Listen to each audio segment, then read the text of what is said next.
شروع اللہ کا نام لے کر جو بڑا مہربان نہایت رحم والا ہے۔ میں روز قیامت کی قسم کھاتا ہوں اور نفس لوامہ کی قسم کھاتا ہوں کہ سب لوگ اٹھا کر کھڑے کیے جائیں گے۔ کیا انسان یہ خیال کرتا ہے کہ ہم اس کی بکھری ہوئی ہڈیاں اکٹھی نہیں کریں گے؟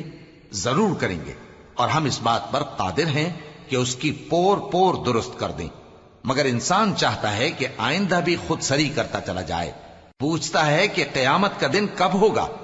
سو جب آنکھیں چندھیا جائیں اور چاند گہنا جائے اور سورج اور چاند جمع کر دیے جائیں، اس دن انسان کہے گا کہ کہاں ہے بھاگنے کی جگہ؟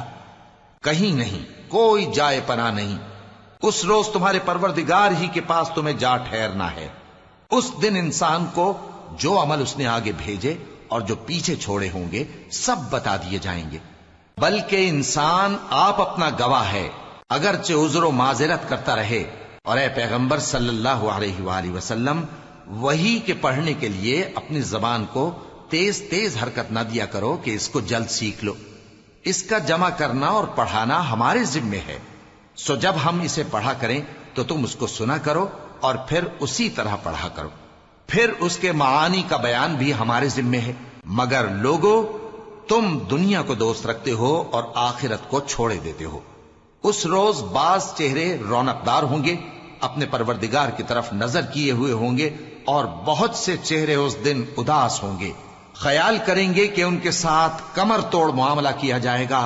ہاں، جب جان گلے تک پہنچ جائے اور لوگ کہنے لگیں اس وقت کون جھاڑ پھونک کرنے والا ہے، اور اس جاں بلب نے سمجھا کہ اب جدائی کا وقت ہے اور پنڈلی سے پنڈلی لپٹ جائے، اس دن تجھ کو اپنے پروردگار کی طرف کھینچے چلے چلنا ہے۔ پھر ایسے مغرور نے نہ تو پیغمبر صلی اللہ علیہ وآلہ وسلم کو سچا جانا اور نہ نماز پڑھی، لیکن جھٹلایا اور منہ پھیر لیا، پھر اپنے گھر والوں کے پاس اکڑتا ہوا چل دیا۔ خرابی ہے تیری، خرابی پر خرابی ہے، پھر خرابی ہے تیری، خرابی پر خرابی ہے۔ کیا انسان یہ خیال کرتا ہے کہ اسے یوں ہی چھوڑ دیا جائے گا؟